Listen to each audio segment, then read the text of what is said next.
estarmos de novo reunidos, né, para estudarmos mais um pouco sobre o Livro dos Espíritos. E aí foi passado para mim que a gente começa hoje a partir da questão 804, né, desigualdade das aptidões. Então, a gente vai ler essa primeira questão para conversar sobre o que os espíritos explicam para o Kardec. Nessa questão tem a pergunta, né? Por que não outorgou Deus as mesmas aptidões a todos os homens? E os espíritos respondem: Deus criou iguais todos os espíritos, mas cada um destes vive há mais ou menos tempo e, conseguintemente, tem feito maior ou menor soma de aquisições. A diferença entre eles está na diversidade dos graus de experiências alcançada e da vontade com que obram. Vontade que é o livre-arbítrio. E daí se aperfeiçoam uns mais rapidamente do que outros, o que lhe dá aptidões diversas.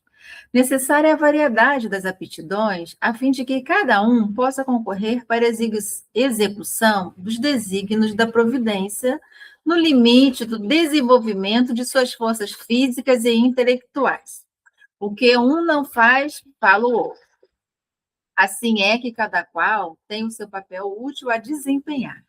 Ademais, sendo solidários entre si todos os mundos, necessário se torna que os habitantes dos mundos superiores, que na sua maioria foram criados antes dos vossos, venham habitá-lo para vos dar o exemplo. Essa resposta é enorme, né? Oi, Renata, eu podia pedir a Fran para colocar na tela, porque como a resposta é muito grande, a gente vai acompanhando. Pode, porque agora porque realmente essa resposta é muito grande, né? Isso. Aqui a gente vai começar a analisar ela por partes, né? Porque Deus, ele, como é soberanamente justo e bom, e ele ele não cria distinções, então as aptidões ele deixou a nosso cargo. O que ele fez? Ele deu as mesmas oportunidades. Todos nós fomos criados simples e ignorantes. Então, a partir daí, ele nos concedeu as mesmas possibilidades de evoluir, né? Porque nós vamos ver que cada um a partir da criação vai escolhendo como que ele quer evoluir, de que forma e quanto tempo, né? A gente vê lá em João, no capítulo 14, que Jesus fala que na casa do Pai tem muitas moradas, né? Que ele ia primeiro preparando o caminho e que todos poderiam chegar, mas que nós temos a nossa vontade. Alguns despertam e caminham. Outros não, né? Ficam deitados em berço esplêndido, esperando a vida passar. E a gente pode ver que alguns até se desenvolvem rápido. Se a gente for lembrar no livro Há 2000 anos, o Públio Lentulus, que era aquele senador romano, que mesmo se encontrando com Jesus, naquela época ele não deu o braço a torcer. Quando ele percebe o grande equívoco, a gente vai ver logo a seguir, 50 anos depois, ele como escravo Nestório, desenvolvendo aptidões, que aqui é o que ele fala, que, né, nos dá a oportunidade de aptidões, que ele não exerceu quando ele era o senador.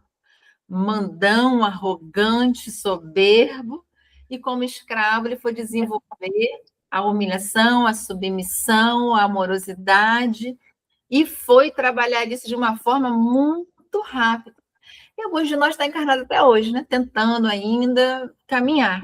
Mas as oportunidades foram dadas para todos. Jesus veio para todos, o ensinamento foi para todos. E nós vamos caminhando de acordo com a forma como a gente quiser, como a gente entender. Então, é por aí que vai. E aí a beleza do amor de Deus e das oportunidades, como existem muitas moradas na casa do Pai, né? E como ele fala que todos nós trabalhamos em regime de solidariedade, que é o que vocês viram lá na lei divina, né? Que a lei natural faz com que todos nós trabalhemos em regime de expiar o que a gente precisa ou de suportar a parte que nos cabe. Então, superiores. A Maria quer falar? Maria. Que espíritos superiores, venham para cá para dar um exemplo, dar uma força para levar a gente para conseguir evoluir. TT quer falar? Não. Ah, tá. Porque para poder puxar a gente. Olha, porque os mundos têm que trabalhar em regime de solidariedade. É um irmão, quem sabe mais, dá exemplos para outros que não aprendem. E a gente sabe que de tempos em tempos tem missionários vindo ao mundo, e até mesmo irmãos que conseguem evoluir mais rápido, né? A gente vê o Chico, deu um exemplo para a gente, dentro das nossas possibilidades, das nossas condições. Então a gente sabe. Quem tem mais dá para quem tem menos. Então, tudo isso Deus concedeu a todos nós. Então, nós vamos caminhar ou não, se a gente quiser. Porque os espíritos assim fizeram. A gente tem a Joana de Couto, a gente tem a Madalena, que é a mudança mais radical do que a Madalena. E ela, a gente nem pode dizer que era um espírito iluminado, um ser puro, não. Era um espírito como a gente, que cometeu um monte de erros. Mas quando ela encontrou Jesus, ela mudou ali. Públio Lentos não, foi mudado na próxima. Ele teve que dar um pulo. Mas eles também estão lá. E quem disse que nós não estávamos lá? Mas nós ainda estamos aqui. Mas e nem por isso estamos parados, estamos desenvolvendo outras aptidões, porque nós não sabemos a nossa idade espiritual, que é o que ele fala aqui. Eu não sei a idade espiritual do Emmanuel atualmente, da Madalena, não sei nessa encarnação a minha idade espiritual, mas eu estou desenvolvendo as aptidões que eu dou conta dentro do meu tempo. E isso não é um problema para a espiritualidade. Então, não pode ser um problema para a gente. Ai, meu Deus, eu não evoluo. Ai, meu Deus, eu não consigo. Fulano chegou ontem na doutrina e já está na luz. Às vezes ele já era um espírito trabalhado no cristianismo e já para ele é mais fácil. E a gente está dizendo outras coisas. Um sabe costurar, o outro sabe capinar, o outro sabe, é bom na inteligência artificial, o outro é bom com a educação. Então, cada um vai desenvolvendo e nós vamos trocando ideias, aptidões. Então, e isso foi que Deus nos concedeu. Essa é a beleza da criação dele. A oportunidade de cada um fazer o que consegue com mais facilidade e completando os outros que não têm. Então, todos nós somos solidários. E assim funcionam os mundos. Os mundos que podem mais socorrem os que podem menos, e nós também vamos socorrer muitos, mesmo com as nossas imperfeições, que nós sabemos que alguns não vão ficar nesse planeta, mas vão ajudar os que estão vindo atrás. Às vezes não na moralidade, mas na sabedoria.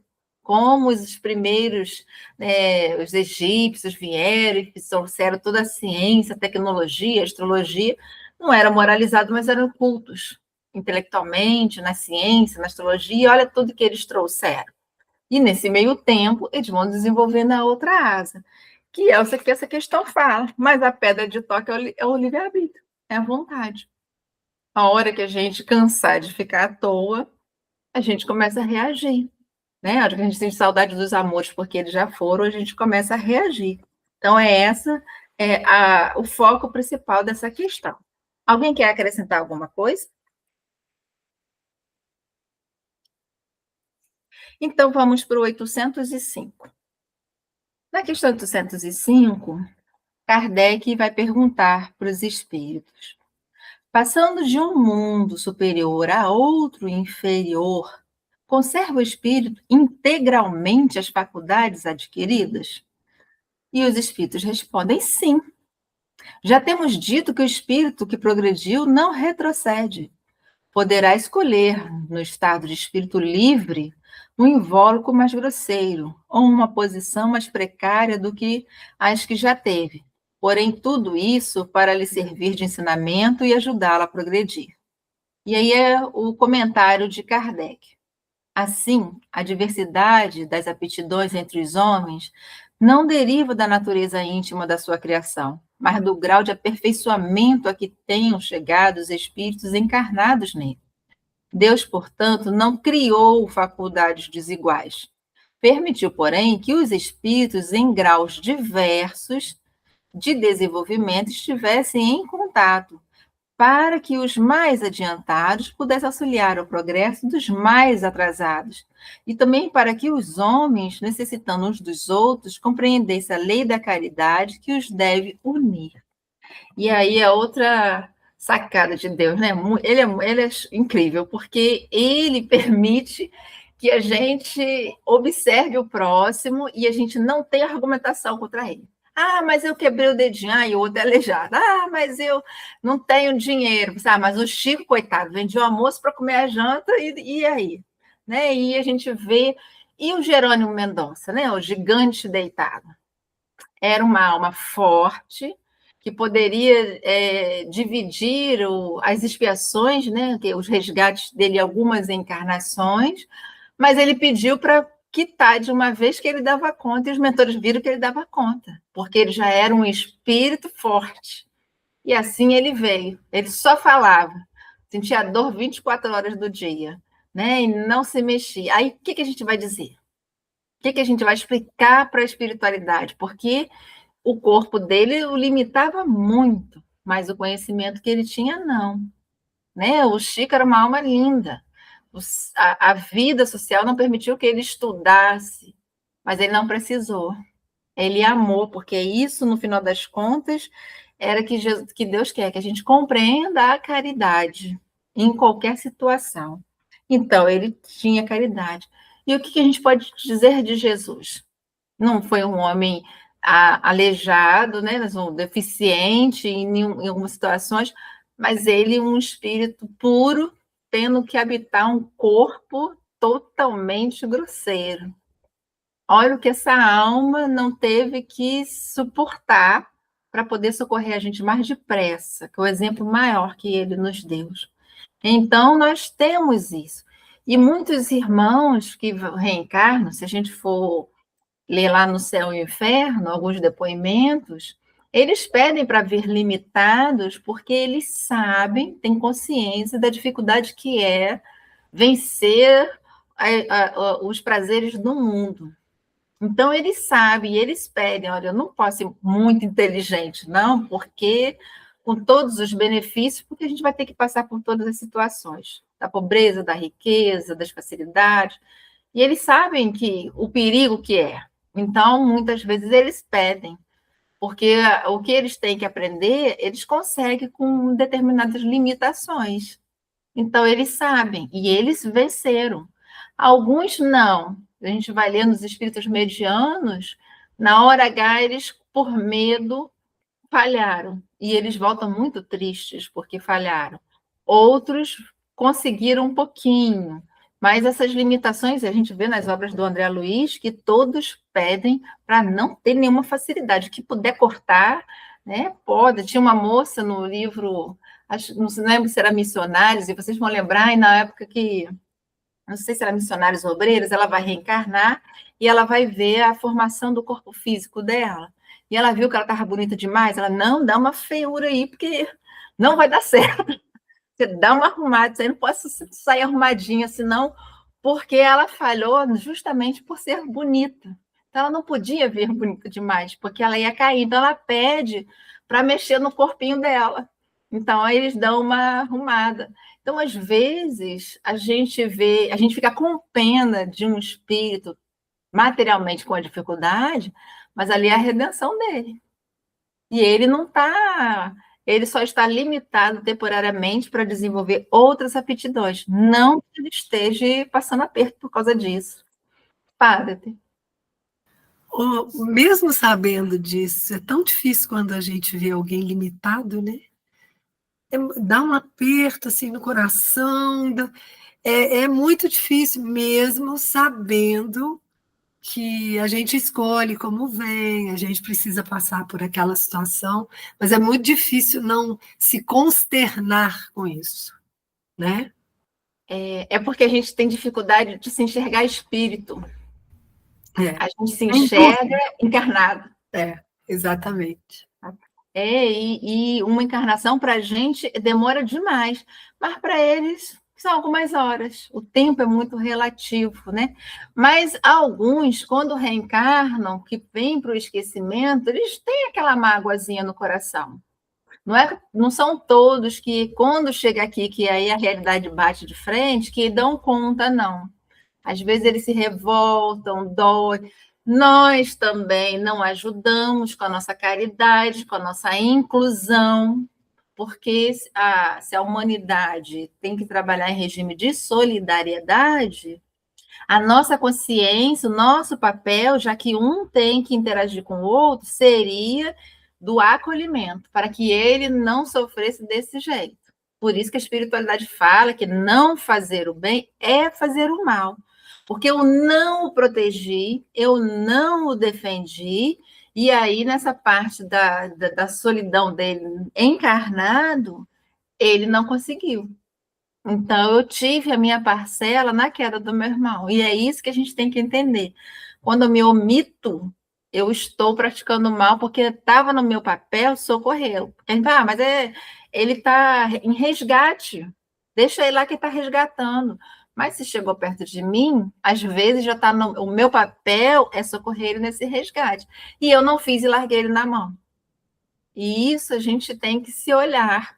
Porque se nós acolhêssemos todo mundo, a gente não ia ter essa dor. Essa dor vem porque a gente sabe, se ele for pegar um ônibus, não vai funcionar o acesso. Porque a gente sabe que a gente vai ficar chateado se o motorista levar 3 minutos para baixar aquela porta, para ele subir na cadeirinha de roda dele. Se a gente tivesse do lado dando uma força, era 1 minuto e meio, mas a gente não vai, ainda fica vibrando contra. A gente já faz isso, porque a gente quer o nosso tempo, né? A gente tem as nossas dores, nossos problemas, e a gente não consegue olhar o outro. No fundo, tudo é a lei da caridade, que tem que nos unir, que é o que ele fala aqui. Então, nós temos esse sofrimento, e no futuro não haverá, porque nós continuaremos tendo que aprender várias situações, mas isso a gente vai trabalhar bem. Né? A gente vê um autista, quando ele está em crise, a gente foge, vai que pede ajuda. Mas e se a gente soubesse se comportar? A gente não daria um apoio para essa mãe, que às vezes está aí tentando, né, conter aquele filho? Né? Outro dia a gente viu na reportagem, um Uber se recusou a levar a mãe porque o menino era autista, e o menino nem estava em crise. Né? Se ele leva esse menino em paz e pensa que Jesus acompanhasse a viagem deles, não daria tudo certo. Então, nós estamos ainda também desenvolvendo essa aptidão da compreensão com o outro. Né? E vamos chegar lá, mas as coisas têm que ir acontecendo, têm que ir nos afrontando de tal jeito que eu sou obrigada a tomar uma atitude para resolver a situação. Então, a gente está indo de roldão, porque o nosso tempo, nossa batata já assou, né? Então, a gente já está indo. Então, é assim que a gente vai caminhando. E muitas dessas almas vêm assim para nos provocar mesmo. São meninos gentis, são amorosos, são risonhos, e aí vai envolvendo a gente com aquela energia, e a gente vai tomando uma atitude, e aí eles vão mostrando como que eles conseguem. E a gente, com todos, né, teoricamente saudável, materialmente falando, a gente não dá conta de muita coisa. Né? Mas é todo um aprendizado, é um amparando o outro, e por isso esses luminares precisam vir. A gente vê que o Chico tinha problema, o Divaldo teve um obsessor por mais de 20 anos, a gente quer chegar na mediúnica, hoje, mês que vem, está todo mundo livre. Né? E ele mostrou como que se trabalha, perdão, energias, né? E os grandes mártires, tudo que eles abriram mão para poder, com todas as deficiências, e mostraram para a gente como é que se faz. Então, assim, desculpa a gente não tem, a gente vai reclamar porque é da natureza. Mas, se a gente for olhar com olhos de ver, a gente não tem por que se queixar. Porque nós, assim, teoricamente, somos privilegiados. Nós não estamos nem no extremo de uma ponte, nem na outra. Nós estamos no meio do caminho. Então, daria para a gente trabalhar bem esse equilíbrio. Mas estamos desenvolvendo essas aptidões, já estamos aqui estudando, então a gente já está tentando. Né? Então, isso já está valendo a pena. Mais algum comentário? A gente vê também a Dona Ivone, né? Como que ela deu o upgrade. Depois de tantos equívocos, e ela foi. E foi muito difícil. Foi muito difícil. Né? Até o fim, como que ela perseverou. E sofreu muito. mas conseguiu. Chega uma hora que dá o estalo e vai. Né? Poderíamos ir sem tanta dor, que a gente não é obrigado a sofrer tanto. Mas a gente está em aprendizado e não tem nenhum problema. Né? Boa noite, Rita. Então, a gente vai para a questão 806, desigualdades sociais. É da lei da natureza a desigualdade das condições sociais? Não. É obra do homem e não de Deus. E aí ele complementa aqui. Algum dia essa desigualdade desaparecerá? E os espíritos respondem. Eternas, somente a lei de Deus o são. Não vês que dia a dia ele gradualmente se apaga? Desaparecerá quando o egoísmo e o orgulho deixarem de predominar. Restará apenas desigualdade de merecimento. Dia virá em que os membros de uma família dos filhos de Deus deixarão de considerar-se como de sangue mais ou menos puros, e só o espírito mais ou menos puro. E isso não depende de posição social. O que vai acontecer é que nós não vamos sentir. Um tem mais intelectual, tem mais coisas, e o outro não. Porque nós somos espíritos em fases evolutivas diferenciadas. Então, é natural que nós não sejamos todos sempre iguais, né? Nós temos uma natureza, nós temos uma forma de pensar diferente. Então, o oriental com o ocidental, a gente nunca vai ter a mesma cultura, a mesma sociedade. Uns vão exercer uma função e outros sempre vão exercer a outra. Porque se todo mundo for o chefe, quem serão os funcionários? Então, isso é um problema. Isso não é um problema quando nós estivermos evoluídos. Por quê? Porque eu não vou ver isso como uma questão de inferioridade de um serviçal para um chefe. Eu vou ver que ele está numa fase espiritual de um aprendizado e eu estou em outro. De ver que os nossos mentores, eles não usam de palavras duras com a gente, eles não ficam exibindo sabedoria com a gente, eles não ficam fazendo isso. Então, o que a gente vai ter é a desigualdade espiritual, porque um chegou primeiro e o outro chegou depois. E quem está lá na frente vai socorrer quem está atrás. Então, isso não é um problema. Isso é para a gente, isso está tudo bem. E a gente vai ver, gente, como que você não pode analisar uma pessoa, um espírito, pela classe social dela. Eu não sei se vocês já ouviram falar na Benedita Fernandes, a Dama da Caridade. Ela foi uma senhora muito famosa que viveu no ano de 1883. Ela era filha de escravos, paulista, e ela sofria de um processo obsessivo muito grande, então ela vivia pelas ruas. Né? Só que naquela época nem hospital psiquiátrico existia, só sabiam que ela causava a perturbação da ordem. Né? Filhas de escravos, então ela não era bem vista. E uma determinada confusão dessas, ela vai presa. E quando ela estava presa, ela causava muitos problemas na cadeia. Mas o carcereiro, que já tinha ouvido falar da doutrina espírita, começou a aplicar passes nela. E uma turma começou a visitá-la. E esse processo obsessivo foi passando, ela foi se equilibrando e se descobriu uma grande médium. Ela sai da cadeia, ela sai de São Paulo, vai para uma outra cidadezinha chamada Araçatuba, e lá ela ajuda a fundação de centros espíritas, de albergues, de asilos, numa amorosidade imensa. Ela nunca saiu da condição de extrema pobreza.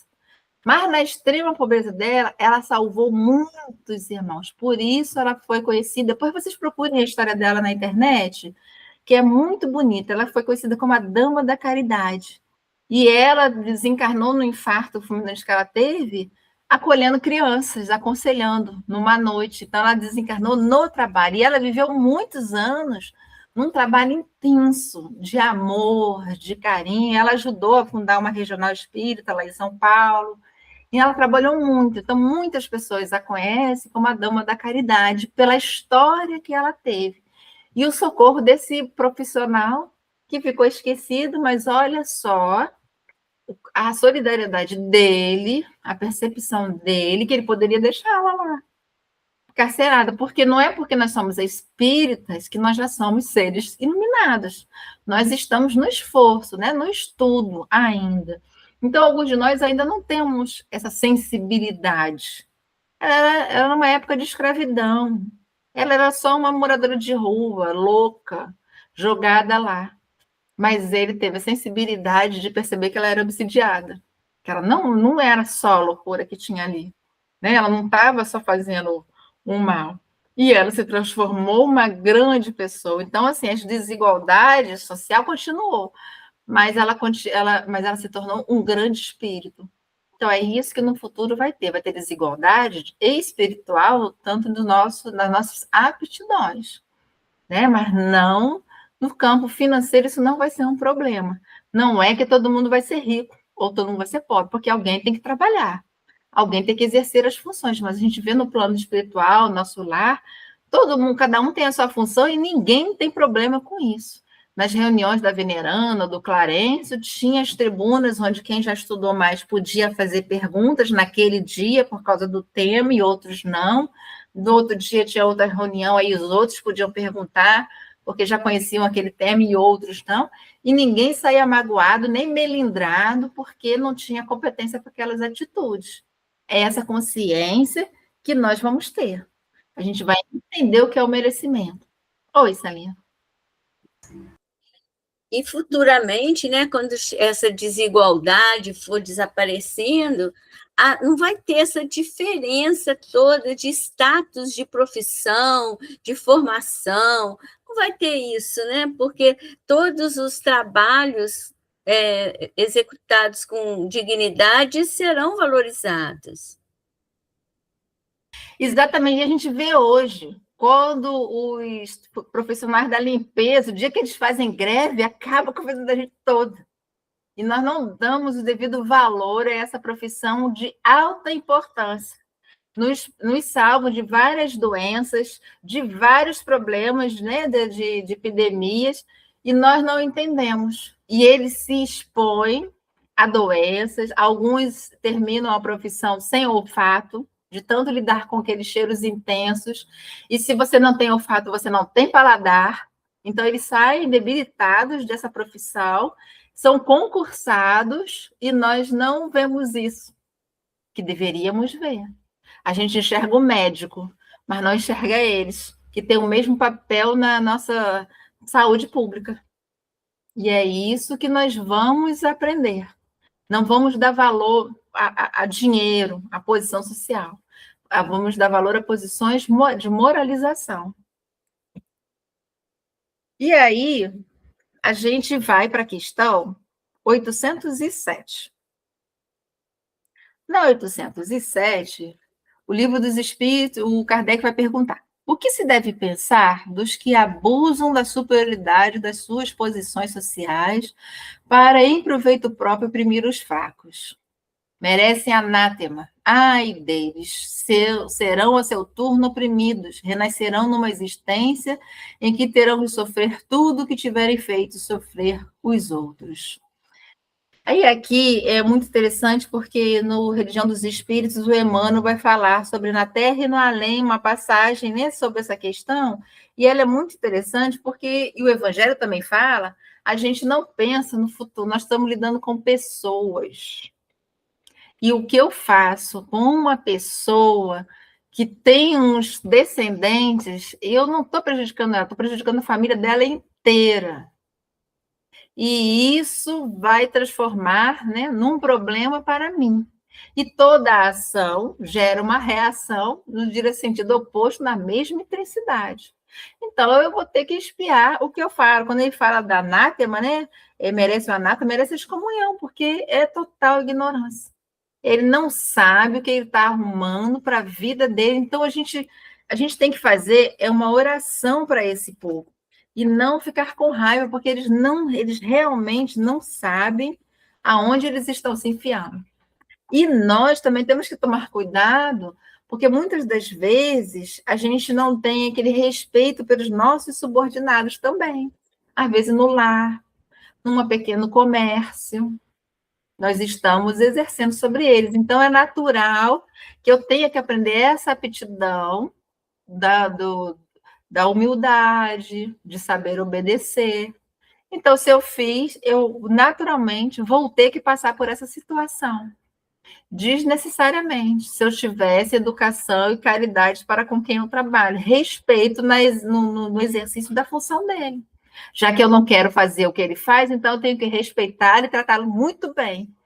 Isso é uma questão, a doutrina ela é maravilhosa porque ela é uma questão de raciocínio, de inteligência.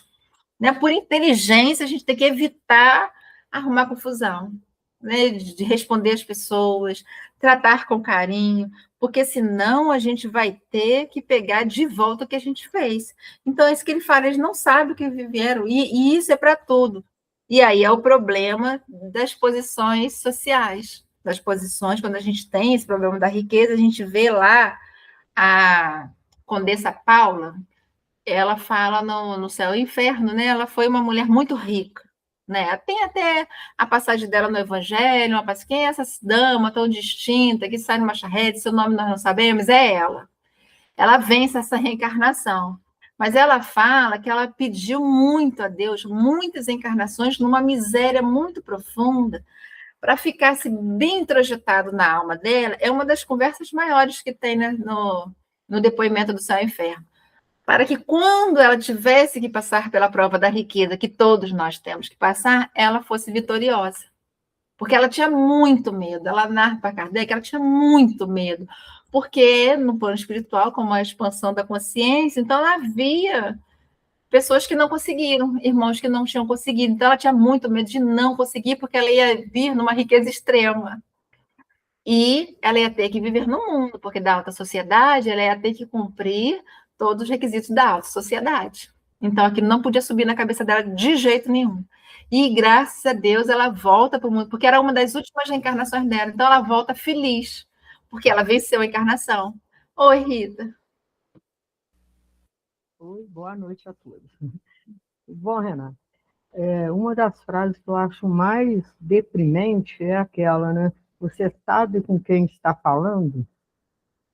Eu acho ela assim muito deprimente mesmo. E outra coisa que eu queria falar é que dentro do próprio lar a gente tomar cuidado para a gente não se sentir superior a filho, a irmãos, a pais mesmo, entendeu? Eu acho que todos nós aqui estamos no aprendizado, né? E dentro do próprio lar a gente aprende até com criança. A gente pode achar, julgar que a criança não sabe nada, não, a gente aprende com a criança. A gente aprende até com animalzinhos nossos de dentro de casa. Então a gente tem que tomar muito cuidado quanto a isso, né? E não se sentir superior a ninguém, porque todos estamos em aprendizado, entendeu? Um sabe mais uma coisa, outro sabe mais outra, e o total a gente vai se completando, né?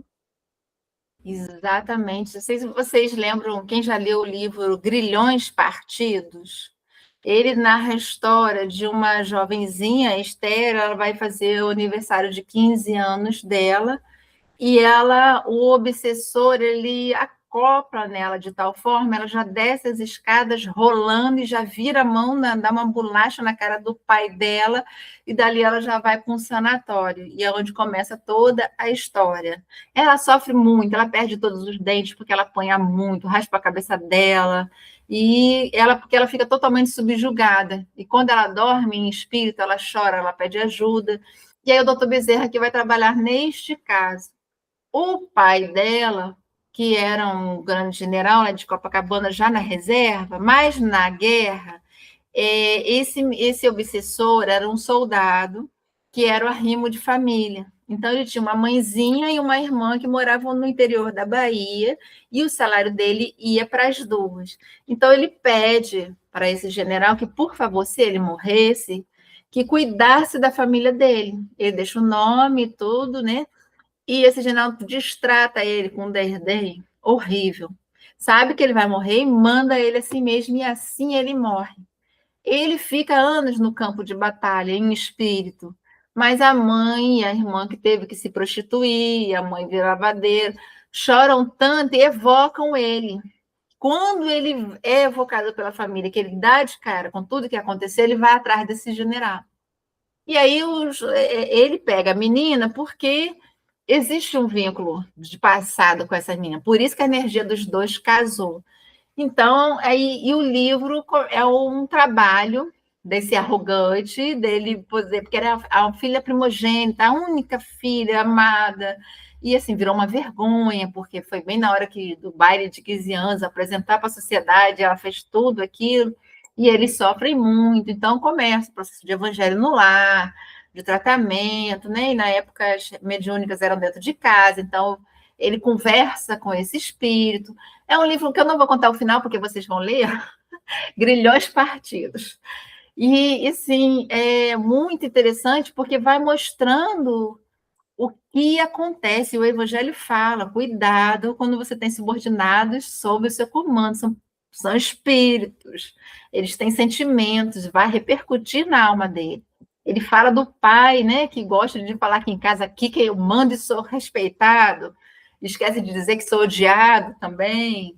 Então, tudo isso, como a Rita falou, a gente tem que tomar cuidado com todo tipo de poder que a gente exerce. E a gente não presta atenção nisso. E eu levo isso para a minha vida, para os meus colegas de trabalho.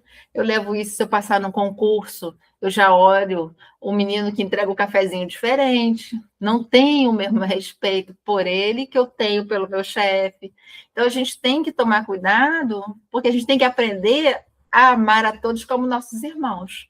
Eu não preciso me rebaixar, nem perder o respeito, mas eu tenho que tratá-lo com o respeito que eu quero ser tratada, mesmo que eu tenha que dar ordens, mas dar uma ordem respeitosa, porque já que eu estou no poder de mando, então eu tenho que ordenar. E nós temos funcionários que são preguiçosos mesmo, que eles precisam de uma energia, mas Jesus foi enérgico e amoroso com todo mundo. Nunca se ouviu dizer que doutor Bezerra, mesmo quando ele foi vereador, que saiu batendo panela e gritando por melhorias de trabalho. A gente sabe que ele fez um projeto muito bonito, né, na libertação dos escravos, que não foi aprovado, mas ele fez um trabalho para que os escravos fossem acolhidos quando da libertação deles, que eles não fossem soltos por aí, né, que eles fosse devagar. Não foi aprovado, mas ninguém viu ele fazendo passeata por causa disso, magoadíssimo, né? Então, ele foi uma pessoa respeitadíssima, ele uniu a fé, que tinha duas vertentes, dois pensamentos diferentes, mas ele era tão amoroso, respeitador, que ele unificou os pensamentos e determinou como que a gente iria estudar a doutrina sem interferências, de uma forma como Kardec nos orientou. Então, assim, foram homens fortes, enérgicos, amorosíssimos, e é daí que eles conquistaram respeito. A gente não conquista respeito, a gente conquista medo. A gente põe medo nos outros, mas não respeito. Então, essas desigualdades que a gente tem que começar a mudar. Orgulho e vaidade, que a gente tem que começar a trabalhar. E aí a gente vai para a questão 808. A desigualdade das riquezas não se originará das faculdades, em virtude da qual uns dispõem de mais meios de adquirir bens do que o outro? E ele fala sim e não. Da velhacaria e do roubo, que dizeis? Aí a linear, ele vai completar o que ele está perguntando. Mas a riqueza herdada, essa não é fruto de paixões mais. E aí os espíritos vão explicar para ele. E o que sabes a respeito? Porque está falando assim, mas se eu herdei uma herança, eu não sei se ela veio de roubo, de fruto, de velhacaria, né? E aí os espíritos falam que a gente não sabe. Busca a fonte de tal riqueza e verás que nem sempre é pura. Sabes, porventura, se não se originou de uma expoliação ou de uma injustiça? Mesmo, porém, sem falar da origem, o que pode ser má? Acreditas que a cobiça da riqueza, ainda quando bem adquirida, os desejos secretos de possuí-la, ou mais depressa possível seus sentimentos louváveis? Isso é o que Deus julga, e eu te asseguro que o seu juízo é mais severo do que o dos homens. Porque mesmo uma herança, quando a gente descobre que a gente tem um dinheirinho para receber, a gente fica lá, que dia que vai sair, que dia que vai sair, o juiz vai julgar quando. Isso que os espíritos estão falando, que é o que Deus está vendo. A gente está lá com aquela cara de paisagem, mas o coração está desesperado querendo saber a data que ele vai receber. Então, isso Deus está sabendo. Por que eu estou com esse afã assim? Oi, Fran. É só um comentário rapidinho aqui. Quantas famílias que ficam totalmente desunidas, todo o irmão brigando um com o outro por conta de problema de herança, né? Às vezes nunca brigou, surgiu a herança na história, a pessoa já nem fala mais com a outra, né? A gente vê na Ação e Reação o caso do Antônio Olímpio, né? Que teve todo aquele trabalho lindo do processo de desobsessão dos irmãos, dos tios, em cima do sobrinho, porque o irmão matou os dois por causa de dinheiro, né? O próprio Silas, que é o funcionário do Druso, que o diretor da instituição, né? Que eles foram pai e filho e mataram a madrasta. Ele matou a madrasta por herança. Né? E estava lá na Mansão do Após em trabalho de recomposição por causa do dinheiro. Então, aqui ele está falando que... e aí, a gente pode se lembrar dessa questão aqui, da parábola do administrador infiel. Quando o Senhor pergunta para o mordomo, o que estou sabendo de você aí? E aí ele começa a devolver o dinheiro para os funcionários. Quanto você deve? 100 quilos de azeite. Então, põe que deve 50. E você, quanto você deve? Eu devo tanto. Então, diz que deve menos. Porque essa riqueza não é nossa. Ela é de Deus, e é Deus que decide se vai ficar comigo ou não. Então, por que eu trato ela como se ela fosse minha? E esses valores, esses dinheiros que passam de mão em mão, muito embora, mas eu sou concursada, então é um dinheiro legal, eu herdei, é um dinheiro legal. Mas e a origem? Nós, às vezes, estamos tendo, como a espiritualidade fala nos livros, uma ajuda de custo, como o Raul Teixeira fala, porque nós já roubamos muito no passado, tomamos de muitas pessoas. Então, às vezes, esse dinheiro vem na minha mão para que eu socorra o meu próximo. Então, nesta encarnação, eu sou concursada, teoricamente isso é um valor legítimo, mas não é. Eu estou tendo a oportunidade de ter esse emprego com esse valor para que eu devolva a quem dê direito, mas eu acho que o dinheiro é meu. Eu trabalhei, eu suei, ele é meu, ele não é meu. Aí é quando a gente desencarna e vem o Senhor e pergunta: o que você fez do dinheiro? O que é isso que eu ouvi falar de você? Então, é isso. E as heranças, muitas vezes, né? E eu testemunhei uma pessoa que todo o dinheiro que ela tem é fruto de golpes e de iniquidades. E os espíritos falam: cuidado com essa herança, porque ela está vindo carregada de todas as dores, de todas as vibrações que estão vindo com esse valor. Aí ele fala: mas às vezes eu posso não saber. Mas o que a gente estuda, que se não é nosso, então eu tenho que dividir. Não é para ficar pobre, não, tá, gente? Não é para ficar pobre, não é para não trocar de carro, nem aquela cara, nada disso. A questão é eu caminhar sem olhar para os lados. Porque se eu tenho muito, tem alguém sem nada. Alguém está sem nada. E às vezes o alguém é aquele parente que eu nem gosto, porque ele nem vai saber valorizar como eu não soube valorizar também. Então, isso a gente tem que tomar cuidado. Então, é isso que ele está falando aqui. Você não sabe a origem desse dinheiro. Se chegou na sua mão, você tem que devolver para quem de dinheiro. Porque tem pessoas, eu conheço casos de maridos que têm dinheiro porque tirou tudo da esposa. Tem um depoimento muito triste no livro Instruções Psicofônicas, que é o resumo de reuniões mediúnicas do Chico, na casa de Meimei. Então, tem instruções psicofônicas e vozes do Grande Além, que é muito bonito. Então, ele conta. Ele casou com a moça, filha única, por causa do dinheiro dela. E aí, o que aconteceu? O sogro, que já estava doentinho, morreu. Ele fez ela fazer uma procuração, passando tudo para o nome dele. Ele foge para a Europa e abandona ela. Quando ele volta, anos depois, doente, com sífilis e tudo mais, ele descobre que ela morreu uma semana antes porque ela teve que ir para uma casa de prostituição, ela não tinha para onde ir. Só que ela desencarna com tanto ódio dele que ela vai para a treva. E quando ele se dá conta, ele morre meses depois, porque estava doente, sem dinheiro, e no plano espiritual ele estava em sofrimento terrível, estava sendo tratado pela casa de Meimei, onde Chico trabalhava. Então ele estava desesperado, porque ele disse que ele ia reencarnar como irmão gêmeo dela, ela ia reencarnar deformada, porque ela não queria perdoar ele, então ela estava dementada e com o perispírito debilitado, e ele pedia muita oração para que ele não a abandonasse de novo. E numa outra encarnação, ele teria que devolver o dinheiro que ele roubou dela. Então, assim, ele já sabia que ele ia ter duas experiências. Então, ele pedia, então, tomem cuidado com o dinheiro. E ele dá muita mensagem. E nos Vozes do Grande Além também tem outros depoimentos muito bonitos que eles falam por dinheiro. Na Inquisição, a Alta mandou emparedar o irmão e depois mandou tacar fogo, porque vai que alguém quebrasse a parede, tirasse o menino de lá, e ela presenciou ele sendo queimado. Então, ela vem numa encarnação com lepra, abandonada, ela é queimada viva. Então, eles vão narrando para que a gente tome cuidado para a gente não se tornar escravo, propriedade do nosso dinheiro, e a gente não deixar essas paixões crescerem, porque é devagarzinho, mas quando você vê que você pode ter mais e mais e mais, aí a gente vai transformando o supérfluo no necessário, e é onde a gente cai.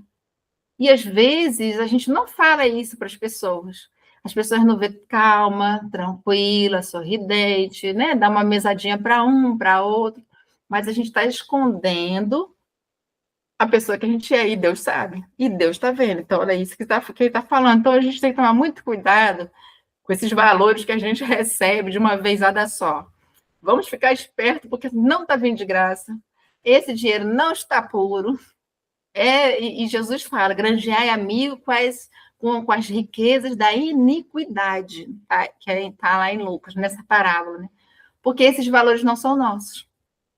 Então, se eles não são nossos, a gente utiliza para a gente para a gente ter uma boa condição financeira, já que veio, mas a gente não pode esquecer outro, porque provavelmente a gente tem que devolver para alguém, né? Então, é isso que a gente tem que tomar cuidado. E tem uma questão também no Livro dos Espíritos, que agora eu não lembro, que está lá para frente, que fala que se a gente souber, o ideal era nem receber, abrir mão, porque ela vai vir com um karma tão forte, e sabe Deus que os espíritos que vão vir atrás desses valores, que para nossa paz, enquanto espíritos, o ideal era não receber. Então a gente tem que ficar, né? É difícil a gente se ver como espírito, a gente está cheio de dívida, remédio para comprar, as contas, aí vem aquele valor. Não é que a gente não vai pegar, a gente só não pode esquecer que aquilo ali não é tudo para nós, é porque eu estou tendo a oportunidade de socorrer alguém. Esse é o cuidado que a gente tem que tomar.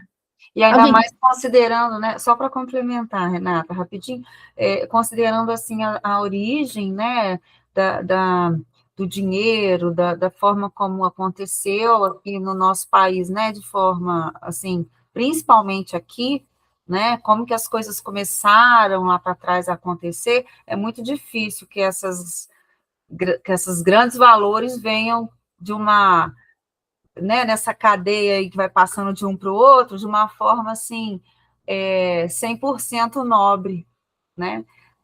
A história da humanidade, as sociedades, elas cresciam uma invadindo a outra e vilipendiando todas as aldeias. Então, nós, enquanto seres humanos, enquanto grandes conquistadores, desde a época romana, desde as primeiras civilizações, era uma sociedade invadindo a outra, roubando tudo. Nós não sabemos do lado de quem que estava, mas provavelmente não estávamos do lado certo. Então, esses valores, eles têm que ser devolvidos para os donos. Então, eles não são legítimos. Então, por isso que o Raul tem uma palestra que fala que são ajuda de custo que a gente tem, porque nem se a gente for cobrado na proporção do que a gente aprontou, a gente não tira nada. Mas a gente precisa de alguma coisa para começar. E como Deus é soberanamente bom, amoroso e justo, ele fala assim, não, coitado, ela não vai dar conta não. Dá uma mesadinha para ela, que é para ver se vai. Mas a gente tem que tomar cuidado com essa mesadinha, né? Porque não é um problema a gente ser rico. Eu assisti uma palestra de uma moça da AME, lá do Piauí, e ela estava falando sobre uma rede de supermercados que tem lá. Eu até esqueci o nome da rede. Ele começou ele vendia rede simples e ele se tornou um grande empresário. Ele tem uma rede de lojas lá no Nordeste e de shoppings, mas ele continua o mesmo homem que quando ele começou, chinelo, bermuda, e conversa com todo mundo. Quem não, como ele é muito famoso, acho que todo mundo sabe quem ele é. E o Piauí é um estado pequeno, né? Então todo mundo o conhece. Mas quem não sabe, não diz que ele é um empresário. Então, é uma pessoa que conseguiu valores e ele soube administrar, contratar funcionários, criar grandes redes, e diz que ele é um bom patrão. As pessoas, o salário é o salário de comércio normal, mas todos têm seus direitos, suas qualidades, sabe? As coisas acontecem, não há o que falar dele enquanto profissional, enquanto empresário. Mas ele poderia ser um péssimo patrão, ele poderia ter o dinheiro todo só para ele, ser uma pessoa arrogante, pedante, como a gente vê muito. E ele não, ele continua conversando do mesmo jeito, tem uma vida boa, ele se veste simples, mas ele tem uma vida estilosa, ele usufrui de tudo que ele tem. Mas esqueci o nome, é uma rede muito famosa, tipo Pernambucanas, Avan, lá no Nordeste é muito famosa. Mas ele, sim, conseguiu. Então, não é um problema a gente usar o que tem. O problema é eu não olhar para trás. Que às vezes a gente não olha mesmo. E às vezes, quem é o para trás? É aquele cunhado enjoado, é aquela prima que não deixa... É aquela tia que faz aquelas perguntas inconvenientes que não te deixa em paz, que você sabe que vai ajudar, mas ela não vai mudar. Ela vai se desperder. É uma perdulária. Mas nós também somos. Se Jesus tivesse abandonado a gente não estaria aqui. Então, às vezes, é uma sementinha, é um amor, é um carinho, mas não é para a gente ser besta também, não. Também é um equilíbrio, nem tanto mar e nem tanta terra. É um equilíbrio amoroso, porque às vezes é uma semente que ele só vai ter o despertamento na outra encarnação, mas a gente gostaria que fosse nessa, de preferência na nossa segunda ajuda, porque na terceira a gente não quer nem olhar para a cara. Então, é isso que a espiritualidade quer, que a gente entenda que a gente é espírito e que as coisas não acontecem, às vezes, numa existência, às vezes é uma semente. Jesus plantou a semente lá 2000 anos, agora que a gente está começando a ver se a gente dá uma regada nela, que é para ela começar a desabrochar. E é assim que a gente tem que trabalhar, egoísmo e orgulho, mas a gente está quase lá, a gente já pelo menos o estudo a gente está fazendo, tomando consciência, e é assim mesmo. 809. Aos que mais tarde herdam uma riqueza inicialmente mal adquirida, alguma responsabilidade cabe por esse fato? É fora de dúvida que não são responsáveis pelo mal que os outros tenham feito, sobretudo se ignoram, como é possível que aconteça. Mas fica sabendo que, muitas vezes, a riqueza só vem a ter as mãos de um homem para lhe proporcionar o ensejo de reparar uma injustiça. Feliz dele se assim o compreende. Se a fizer em nome daquele que cometeu a injustiça, ambos será a reparação levada em conta, porquanto não raro é este último quem o provoca. Então, é o que a gente estava conversando, né? Da gente saber, a gente tem que devolver a injustiça. Mas, às vezes, a gente não sabe. E quem não conhece a doutrina e vai herdar, então ele está perdido? Porque ele não conhece, ele não tem essa informação. Não está, porque Deus não é injusto e ele não tem privilegiados. Todos nós temos as leis de Deus escritas na nossa consciência. Ele pode não entender, mas ele sabe que está fazendo errado. Lá na alma dele, ele sente, porque a consciência está avisando, olha, não está certo, mas ele abafa. A gente abafa muita coisa. A gente não ouve as inspirações que falam, faz isso. A gente, vou fazer não, vai dar trabalho. Isso é coisa da minha cabeça, não estou recebendo inspiração nenhuma. Todos nós sabemos, porque ninguém está abandonado. Sermos espírita quer dizer que nós estamos precisando de um remédio mais forte, porque nós erramos um pouquinho mais. Porque tem ateus que não precisam desse remédio. Não acreditam numa igreja física, no Deus que nós criamos, mas ele tem um senso de moralidade, de amorosidade, então ele já está em trabalho. E nós que estamos com essa dose maior de medicação, é porque nós precisamos de ficarmos mais espertos. Não é porque nós somos privilegiados. Às vezes é porque Deus viu que não estava rolando, como católico, como evangélico, como ateu. Então, vamos ver se, como espírita, eles entendendo, agora vão. Então, porque não existem privilegiados. Então, a gente assim, tem que ficar muito esperto, porque às vezes a gente acha, né? Eu tive o... E realmente tivemos a graça, a gente sabe o que muita gente não sabe, mas por que será que o remédio veio nessa proporção? Né? Não, será que é porque eu sou preferida? Então é isso, Deus não tem preferidos. Então, tem alguma coisa. Então, a gente tem que começar a pensar assim. E essas heranças, a gente conhece as parábolas. A gente está vendo, e a gente analisando a história da humanidade, a gente sabe que esses valores não são bem. E às vezes a gente conhece a história da família, a gente sabe que aquele avôzinho um dia brigou, voltou estranho, o vizinho desapareceu do nada. Antigamente os maridos pegavam o dinheiro das esposas que tinham os dotes, e a coitada saia sem nada. A gente sabe irmãos que brigam, como a Fran falou, que se matam. Então, a gente se faz de morto para melhor viver, mas a gente sabe. E aí, assim, todo o bem que eu faço, não só em dinheiro, mas em maldade, em nome de alguém, a espiritualidade fala que este alguém recebe esses frutos. E a gente vê muito isso, que não é bem sobre riqueza, mas é o exemplo do que isso é bom quando o Divaldo começa a orar pela irmã que se suicidou. Né? Então, o que ele foi orientado? Olha, faça caridade em nome dela, para que ela receba os frutos da sua caridade. Então, tudo que ele fazia era em nome da irmã, para que elas recebessem o fruto. E ela tanto recebeu que um dia, quando ele estava para se suicidar também, ela que aparece para ele, porque ela já estava em condições de mostrar para ele o que ia acontecer. Então, quando eu gosto muito de uma pessoa, eu acho que ele não desencarnou numa boa condição, então, além de eu pedir a Deus por ele, toda a caridade que eu fizer, eu faço em intenção dele. No Dia dos Mortos, né, a gente vê dia no cemitério, a gente faz alguma coisa, dá uma cesta básica em nome daquele irmão querido que já passou, e eles recebem isso, que é o que está falando aqui no caso da herança. Se eu faço alguma coisa boa em nome de quem eu recebi essa herança, eu já estou devolvendo. Então, é uma atitude que a gente pode tomar e que a gente sabe que dá certo. E que eles recebem. Já está na minha hora? Não, né? Já. Pode falar. É muito importante isso que você falou, que muitas vezes as pessoas procuram os centros espíritas querendo saber notícia daquele que desencarnou. Será que ele está bem? Será que ele não está? Fica muito preocupado com a notícia. Mas o mais importante é a ação, né? Então, é mais importante fazer pela pessoa que desencarnou. Vou fazer uma caridade, vou doar alguma coisa, vou prestar uma assistência, alguma coisa.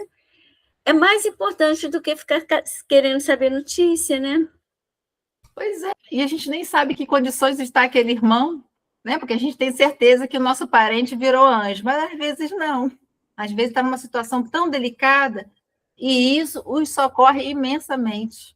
E olha só o que eu faço, por isso que a natureza de Jesus fala que Deus, né, nos ensina que a lei dele trabalha em regime de solidariedade. O que eu faço, em intenção do meu irmão, ele vai colher junto comigo. A natureza ela é solidária em tudo.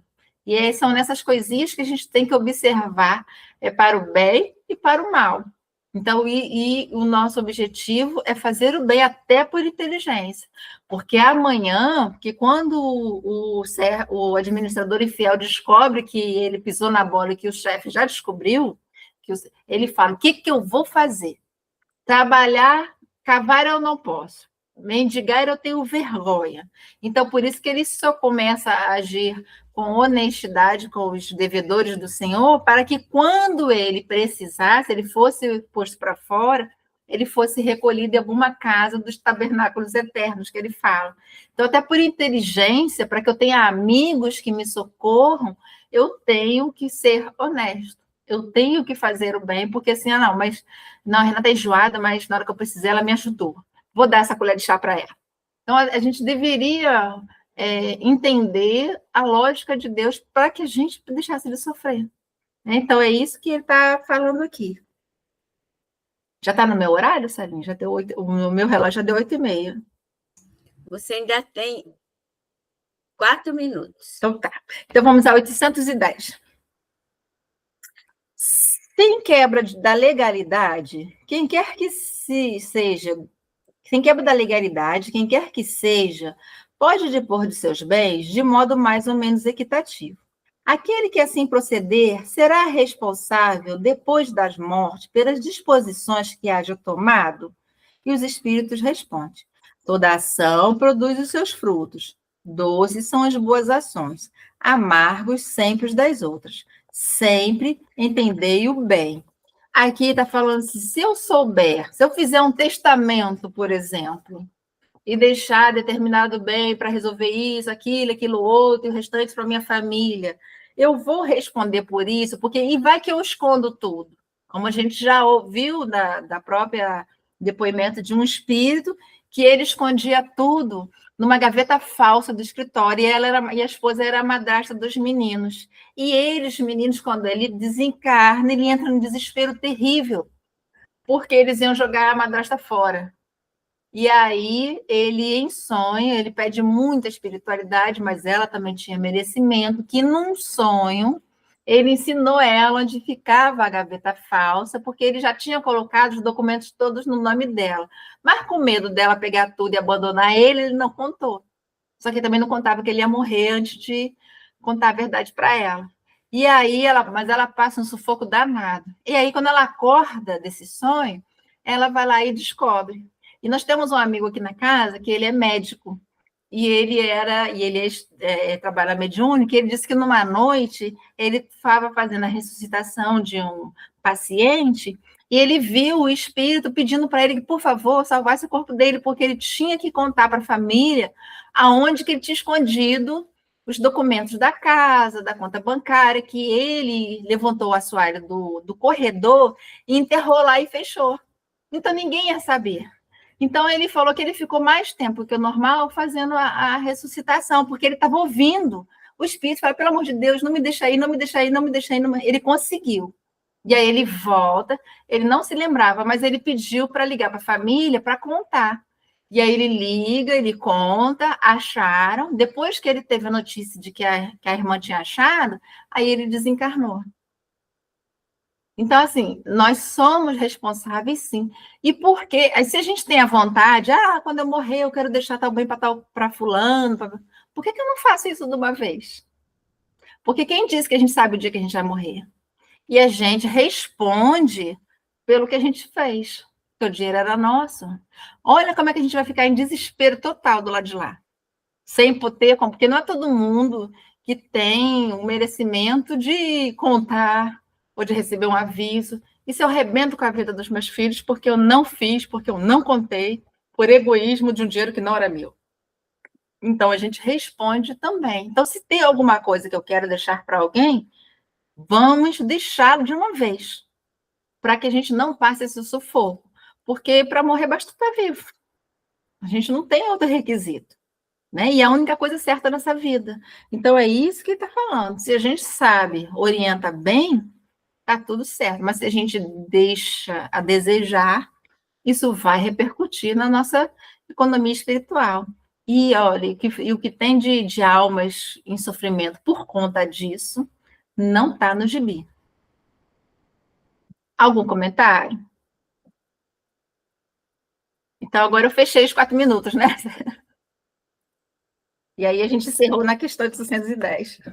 Olha, muito obrigada, muito boa essa reflexão, como todas as outras, porque muita gente fica